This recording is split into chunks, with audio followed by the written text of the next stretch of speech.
அன்பும் அரணும் திருவள்ளுவம். வள்ளுவ பார்வை. அதிகாரம் 72. அவை அறிதல். குறட்பா 714. அவை அறிதல் அதிகாரம் அவையில் பேசச் செல்வோருக்கு சிறந்த நடைமுறை குறிப்புகளை குறிக்கின்றது. அவை அறிதலே சொல்நடை தெரிவு செய்ய உதவும்.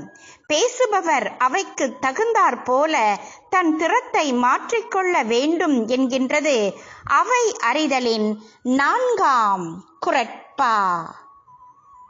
ஒளியார் முன் ஒள்ளியர் ஆதல் வெளியார் முன் வான்சுதை வண்ணம் கொளல்.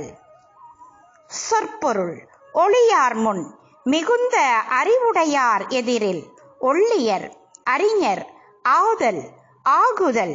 வெளியார் முன் தொடர்பற்றவர் முன்னிலையில் வான்சுதை வெண்மையான சுண்ணாம்பு வண்ணம் கொளல். நிறத்தினை கொண்டிலங்குக.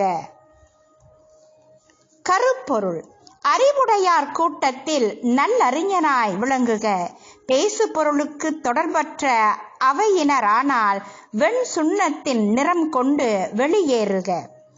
அறிவுடைய அவையினர் முன்பு தாம் அவரினும் அறிவுடையவராக இருந்து பேசுதல் வேண்டும். தனக்கு தொடர்பில்லாதவர் அவைக்களத்தில் வெண் சுண்ணம் போல் ஒன்றும் அறியாதவராய் இருத்தல் வேண்டும். அறிவு பெற்றவர்களிடம் அறிவுடையோர் பேச வேண்டும். அறிவில்லாதவர் முன்பு வெண் சுண்ணாம்பு போல தனக்கு ஏதும் தெரியாதது போல் காட்டிக்கொள்ள வேண்டும்.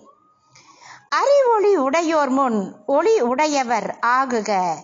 வெள்ளரியுடையோர் முன் வெள்ளிய சுதையின் வண்ணம் போல் ஆகுக.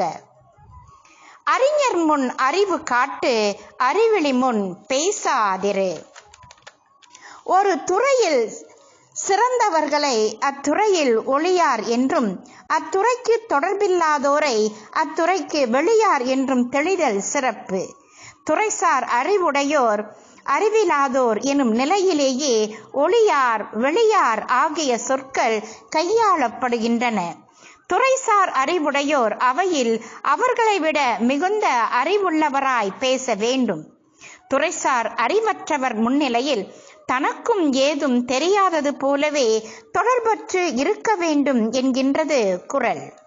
ஒரு துறையில் ஒளியராக இருப்பவர் மற்றொரு துறையில் வெளியராக அமையலாம். நிதித்துறையில் தேர்ந்தவர் நீதித்துறையில் தேராதவராக இருக்கலாம். ஒளியார் அவையினர் நிறைய கேள்விகள் கேட்டு கூடுதல் அறிவை பெற துடிப்பர். தங்களின் முன்னறிவு பட்டறிவு போன்றவற்றையும் அவையில் பகிர்ந்து கொள்ள முன் நிற்பர். அத்தகையோர் முன் நாம் கூடுதல் அறிவு பெற்றிருந்தால்தான் நமக்கு மதிப்பாக இருக்கும்.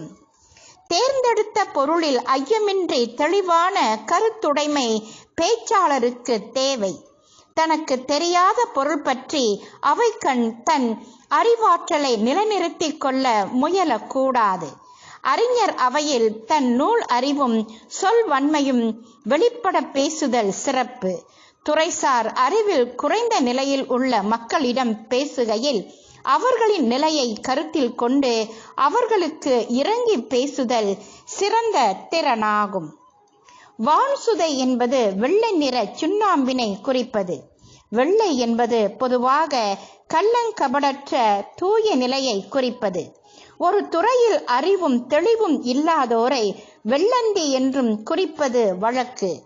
அறிவு குறைபாடு உள்ளவர் முன் சிறந்த நுண்ணிய கருத்துகள் பயன்படாது என்பதாலும் அறிவுடையார் வெளித்துறையை விரும்பி கேளார் என்பதாலும் ஒள்ளியர் முன் ஒளியராகவும் வெளியார் முன் வெளியராகவும் பேசுதல் பேச்சாற்றல் ஆகின்றது. ஒளியார் முன் ஒள்ளியர் ஆதல் வெளியார் முன் வான்சுதை வண்ணம் கொளல். வாழ்க வள்ளுவம், வெல்க குறளியம். வள்ளுவ பார்வையில் சுபா சுப்பிரமணியம்.